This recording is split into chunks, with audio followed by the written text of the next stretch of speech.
able to introduce this project this afternoon. It's a project which is in the spirit of what we heard this morning, more than more.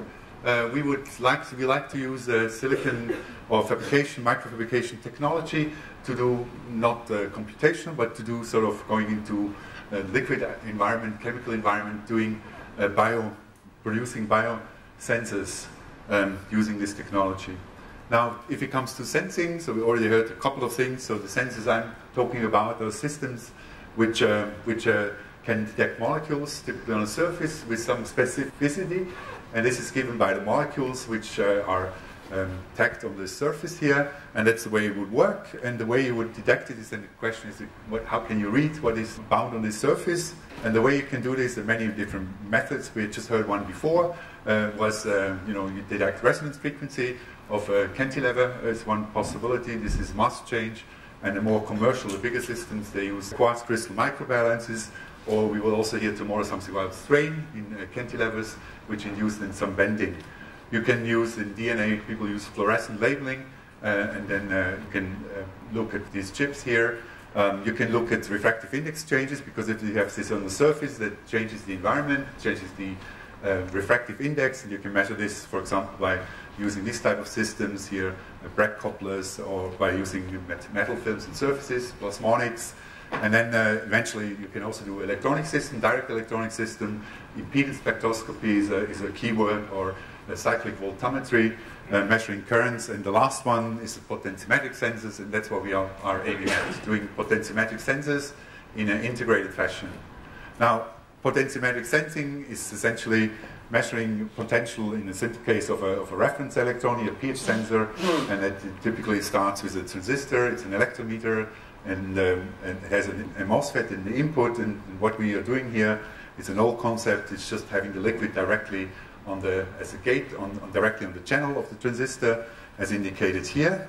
And okay, you will have to do have to isolate the contacts from the liquid. You need to do some fluidics, some packaging and insulation, and then you need a reference electrode in solution, and typically also a counter electrode where you apply the bias. This is our liquid gate, and this concept is now called IS-FET, ion sensitive field effect transistor.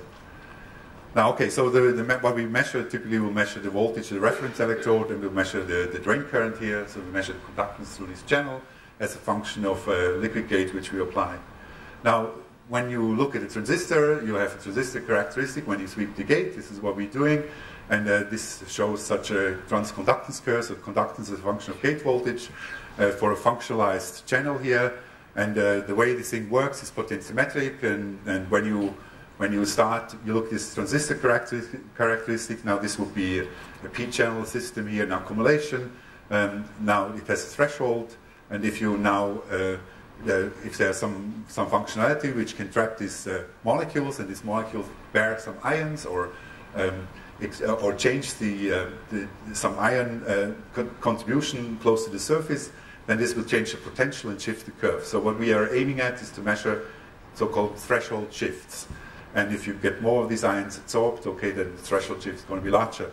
So our measurement signal is a threshold shift. Now, okay, so this is a concept that's been introduced in the 70s by Bergfeld. It's quite an old concept, and actually it's also commercialized on large sensors. The large pH sensor available from a couple of companies today. Now, we don't want to have one sensor, we want to have many sensors. And so we want to exploit now technology. And one proposition which was came up was first maybe written down was by Charles Lieber, using nanowires, silicon-based nanowires, and you can put many of those on the surface, and then you get a sort of by multi-functionalities here, which you put on the different wires. You can read out many different things. So that's kind of the concept. But we are not going from this this bottom-up system, because here the wires are drawn separately and then put on the surface, and each one is contacted, kind of bottom-up. So we do just normal top-down processes using silicon.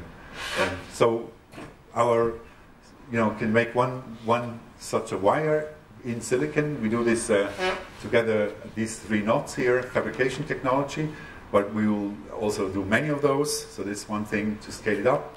Another thing is to do functionalization on the surface, which I indicated here by the colors. And then you have to do some packaging, microfluidics, which is shown here by this colored polymer channel, liquid channel, which I indicated here. And eventually, okay, everybody is doing simulation, electrical characterization, and also validation. And eventually it has to be also integrated, possibly on one chip, to do direct readout. Now, okay, so our workhorse during the last 2 years have been silicon-on-insulator. And on silicon-on-insulator, we have fabricated wires which typically have, say, 100 nanometer to a few hundred nanometer width, micrometer long, with optical. We do both optical lithography in Basel, but we also do e-beam lithography at Palscher Institute. So they have been working, wires of those, many of those have been fabricated, and they work pretty well. We have kind of different type of wires, those which are ambipolar, like this one here, where you see some transistor characteristic. This is P side, and this is the inversion side here, N side, and it shows the small hysteresis. And also these are 4 wires, just to show you the reproducibility. For us, it's very important to have well-defined threshold voltages. We should well reproduce at least on one wafer. Now we have also other ones now which have implanted contacts, and then there are only unipolar, typically P-type, and they also function very well. Okay, then another approach is taken by EPFL, where to avoid silicon-on-insulator, if you want to just build it in a CMOS process, you start with silicon, and then in this process you want to do the insulation to the bulk. You need to do an oxidation step, and this oxidation step here, they have been, the group of other NanoWire have worked on this, and so there's a process which allows to isolate wires in this way. And there is now what we want to work on, or what is currently worked on at EPFL by Sara Elegante, is to use to fabricate a FinFET structure, which is shown here, that has been simulated, and this based on this process. And also there's a functionalization layer on top here shown in green. Okay, so in summary, so we have demonstrated working field effect nanowire, field effect transistors. They are working very well, leakage-free. We have demonstrated pH sensing. Now first results on also biosensing has been shown, and there's work in progress on integration and system concept. Now all this work, all these PhDs doing all this great work, I would like to acknowledge this here with this slide, and thank you very much for your attention.